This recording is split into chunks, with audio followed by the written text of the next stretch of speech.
지금 이 케이지가 대표적입니다. 케이지 공간에서 공을 놓고 칠 수 있는 장비가 있고요. 클라이밍 시설이라든지 매장 바로 옆에 축구장 같은 경기장을 직접 갖춰놓고 매장을 곳곳에서 열고 있습니다. 미국은 스포츠의 나라입니다. 메이저리그 야구를 비롯해서 NBA, UFC, 미식축구인 NFL과 같이 각 스포츠를 대표하는 리그가 전 세계에서 가장 큰 리그가 미국에 있는 경우가 많습니다. 그런 종목들은 그 종목 자체로 하나의 산업을 이루고 있을 정도죠. 그런데도 불구하고 미국 스포츠의 정수는 이런 프로 스포츠가 아니라 생활 스포츠에 있습니다. 미국은 동네를 다니다 보면 곳곳에서 운동 경기장을 볼 수 있는데요. 작게는 테니스 코트나 농구장을 비롯해서 축구장, 때로는 미식축구 경기장이 동네 생활체육용으로 지어져 있는 경우도 많습니다. 미국인들은 학교에 들어가기 전부터 스포츠를 배우게 되고 학교에서도 한두 개 종목 정도는 계속 학창시절 내내 하는 경우가 많죠. 그리고 그게 습관이 돼서 학교를 졸업하고 난 이후에도 동호회 활동이나 클럽을 통해서 스포츠를 즐기게 됩니다. 이 말은 곧 미국인들은 생애 주기 대부분의 기간을 스포츠 산업의 소비자로서 살아가게 된다는 것입니다. 당연히 스포츠 산업이 굉장히 크겠죠. 미국 스포츠 용품 시장 규모는 2023년에 7,222억 달러, 우리 돈으로 약 1,000조 원에 이른다, 이런 분석이 있습니다. 10년 정도 뒤에는 더 커져서 2033년 10년 뒤에는 지금의 2배 1조 6,500억 달러 정도가 될 것이다, 이런 전망이 나옵니다. 1년에 약 8% 성장하는 빠른 성장을 보이는 산업군이라고 할 수 있습니다. 이 같은 미국 스포츠 용품 산업을 대표하는 스포츠 용품 소매업체가 바로 오늘 찾아온 딕스 스포팅 굿즈입니다.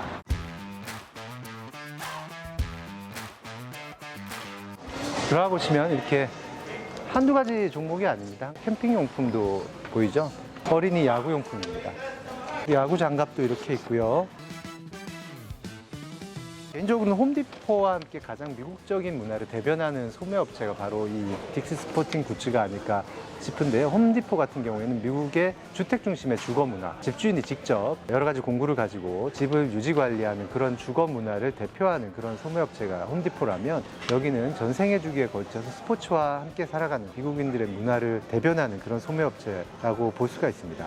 한국에는 이런 대형용품 시장이 굉장히 드물죠. 옛날에는 서울 같은 경우에는 동대문 같은 운동장 옆에 중소규모의 이렇게 스포츠용품 업체가 있었는데, 최근에는 대부분 롯데마트나 이마트 같은 곳에 한 코너로 스포츠 용품을 판매하는 게 전부입니다. 대형 매장을 구성하고 있는 경우는 별로 없죠. 딕스가 시작된 해는 1948년입니다. 창업자는 딕 스택이라는 인물인데요. 원래 뉴욕에 있는 빙엄턴이라는 도시에서 군용품 업체의 직원이었습니다. 1948년이면은 그 2차 세계대전이 끝나는 시점이죠. 군용품 업체 사장님이 이제 군용품으로는 장사가 잘 되지 않으니까 확장을 한번 해보겠다 해가지고 만든 품목이 바로 낚시였는데요. 직원 딕 스택이 굉장한 낚시강이었습니다. 그래서 딕 스택에게 어떤 용품을 판매하는 것이 좋겠냐라고 리스트업을 부탁하죠. 딕 스택은 사장의 지시에 맞춰서 굉장히 열심히 용품들을 리스트업 했지만, 사장은 뭐가 마음에 안 들었는지 굉장히 많은 품목들을 리스트에서 덜어내죠. 그리고 딕 스택에게 너는 사업가로서의 재질이 별로 없다라고 혹평을 하게 됩니다. 화가 난 딕 스택은 그 길로 이제 때려치고 나오고 할머니를 찾아가서 있었던 일들을 이야기하죠. 그런데 할머니는 그 이야기를 듣고 너가 한번 직접 해보라 라고 하면서 말 그대로 저금통을 털어서 저금통 안에 있던 그때 당시에 $300를 딕 스택에게 주게 됩니다. 그렇게 해서 빙엄턴에 열었던 낚시용품점이 바로 딕 스포팅 굿즈의 시작이었습니다. 지금은 이렇게 한 품목이 됐지만 그때 당시에는 이렇게 출발을 했던 것이죠.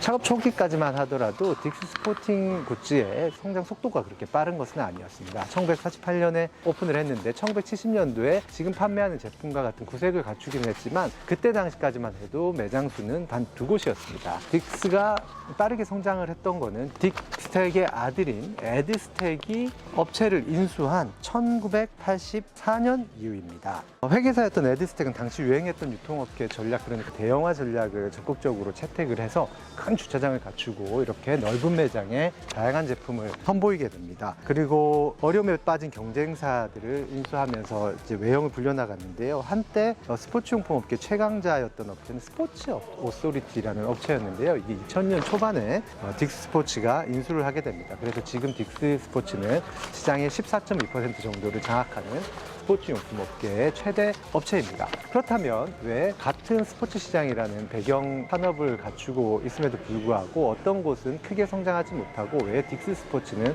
성장을 했을까요? 생각할 수 있는 첫 번째 이유는 그때그때 상황 시대의 변화에 맞는 경영 전략을 펼쳐왔기 때문입니다. 아까 말씀드렸던 대형화 전략이 하나의 사례가 될 수 있을 것 같고요. 또 하나의 전략은 온라인입니다. 2010년도 들어서 아마존으로 대표되는 전자상거래가 급성장을 했죠. 그때 딕스 스포팅 굿즈도 뒤처지지 않기 위해서 적극적으로 투자를 합니다. 그리고 2017년도에 딕스.com이라는 온라인 사이트를 열었는데요. 지금 이용을 하더라도 굉장히 편리하게 잘 되어 있습니다. 관리도 잘 되고 있고요. 딕스.com이 오픈하자마자 1년 만에 전년 대비 매출이 17% 증가했습니다. 이런 코로나를 거치면서 더 빛을 발했는데요. 2021년 매출은 123억 달러로 2018년 코로나 이전하고 비교를 하면 46% 증가했습니다. 온라인 채널이 강화된다면 오프라인 매장은 그 존재감이 약화되고 있는 것일까요? 그렇지는 않습니다. 딕스의 오프라인 전략을 보면 오프라인 매장도 온라인 못지않게 중요한 역할을 하도록 지금 구성을 하고 있는데요.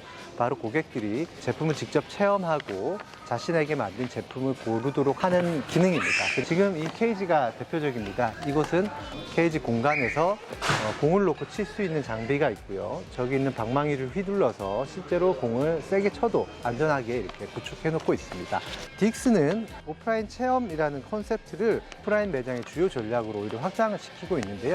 요즘에는 하우스 오브 스포츠라는 그런 컨셉의 매장을 곳곳에서 열고 있습니다. 하우스 오브 스포츠는 매장의 이 정도 수준을 넘어서 매장 내 클라이밍 시설이라든지 그리고 매장 바로 옆에 축구장 같은 경기장을 직접 갖춰놓고 고객들이 스포츠를 직접 즐기면서 딕스 스포팅 굿즈의 용품들, 제품들을 직접 체험해 볼 수 있도록 하는 그런 컨셉의 매장이죠.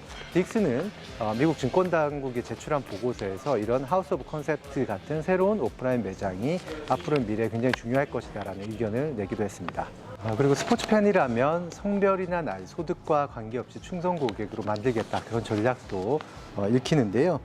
그 중에 하나가 스페셜티 매장입니다. 지금 보시면 이곳은 딕스 스포팅 굿즈의 골프 용품 매장입니다. 이렇게 여기도 적지 않은 그런 제품들이 있죠. 골프 같은 경우에도 종목별로 별도의 브랜드 매장을 두고 있습니다. 골프의 경우 딕스 스포팅 굿즈 외에도 골프 갤럭시라는 또 다른 대형 소매 매장 브랜드를 두고 있고요. 아웃도어 용품 같은 경우도 퍼블릭랜드라는 브랜드가 있습니다.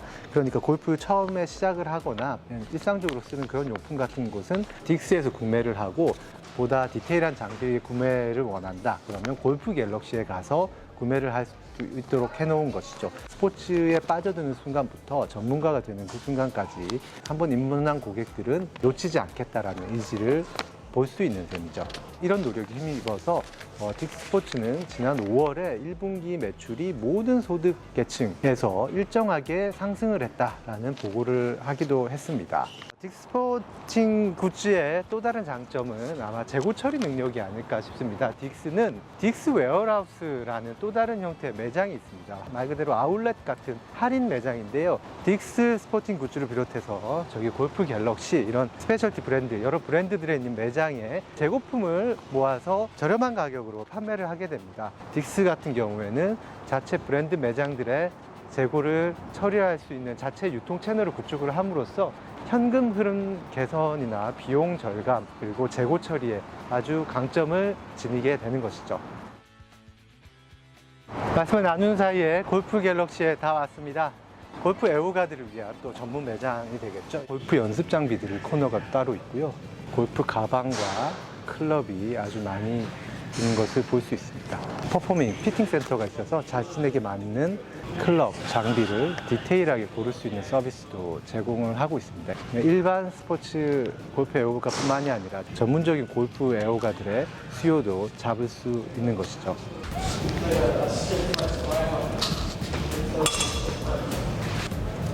딕스가 하는 제품은 임의 소비재입니다. 음식과 같은 필수 소비재와는 달리 있으면 좋지만 또 없어도 상관없는 그런 제품들이라는 것이죠. 임의 소비재는 경기가 둔화하거나 경제 불확실성이 커질 때 매출이 줄어들고 실적이 줄어든다는 특징이 있습니다. 그리고 지금 그런 이야기들이 나오고 있죠. 월가와 연준 안팎을 중심으로 미국의 실업률이 치솟으면서 경기가 생각보다 둔화할 수 있다라는 우려의 목소리가 나오고 있는 시점입니다. 그렇게 되면 딕스 스포팅 굿즈도 실적에 타격을 받을 수 있겠죠. 하지만 어릴 때부터 나이가 들 때까지 스포츠와 함께 살아가는 그런 미국만의 문화가 유지가 된다면 일시적인 실적의 변동은 있겠지만 딕스를 중심으로 한 스포츠 용품 산업 자체의 성장은 앞으로도 계속될 것으로 보입니다.